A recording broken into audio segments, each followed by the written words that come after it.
Good day. Today, during MINEX Forum 2011, we have possibility to talk with Jon Edwards, Deputy Head of Primary Markets, Emerging Markets, London Stock Exchange. Good day. Good day. The theme of your presentation during MINEX Forum is on securing mining finance in London. What are the main means of securing mining finance in London? Well, there are many different types of investors in London in the mining sphere.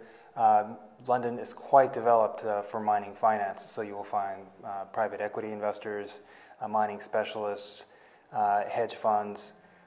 You'll also find a very well-developed market for junior companies, junior mining companies, and that's the AIM market, the alternative investment market. So there are really many different sources of finance for young mining companies in London. And who are the main investors in mining sector? Well, if we're looking at some of the larger companies, then we're looking at companies such as BlackRock, HSBC. In the boom years of mining finance in the mid-noughties, then it was, you saw companies such as RAB Capital, and they're still active, buying into mining companies.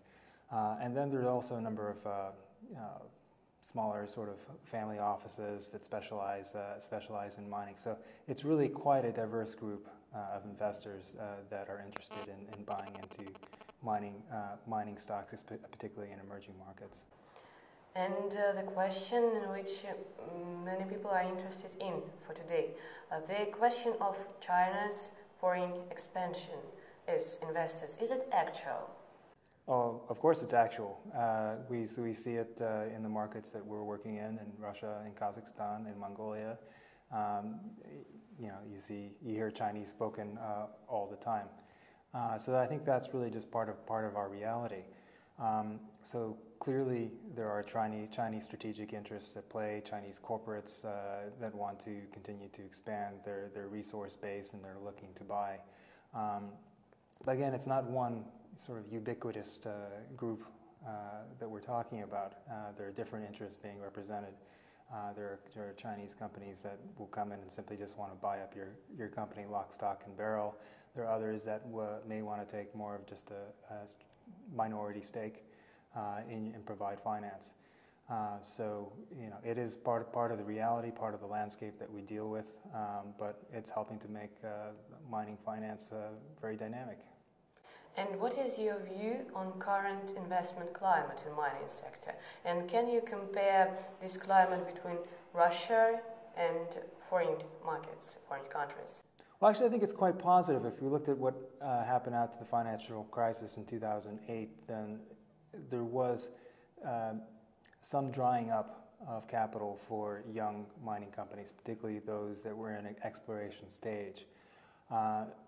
We're still not completely out of, as I say, volatile times. There's still a lot of market volatility. However, we are seeing companies coming to market and raising money for exploration stage projects. And so that is an encouraging sign. So I think it's important to distinguish what we're seeing now from what we were seeing in 2008. And just to give you an example, just this month, actually just the end of September, African Potash is an investment vehicle. They raised 4.7 million pounds. So a small amount, but it's to fund early stage projects, exploration projects as well. So this is not a company that's coming in that's producing already and raising capital. This is pure exploration in its purest sense. And you're seeing these types of companies going out there and raising capital. Thank you much. And the last question, what is your opinion about MINEX Forum 2011? How do you like it? Well, I think it's, again, you've been doing this for several years, and I think it just continues to grow, and the network continues to grow. So I think it's a fantastic offering for people interested in mining and in the CIS. I've been an active participant in not only the Russia MINEX, but also in Central Asia, so I find it extremely useful. Thank you much. Thank you.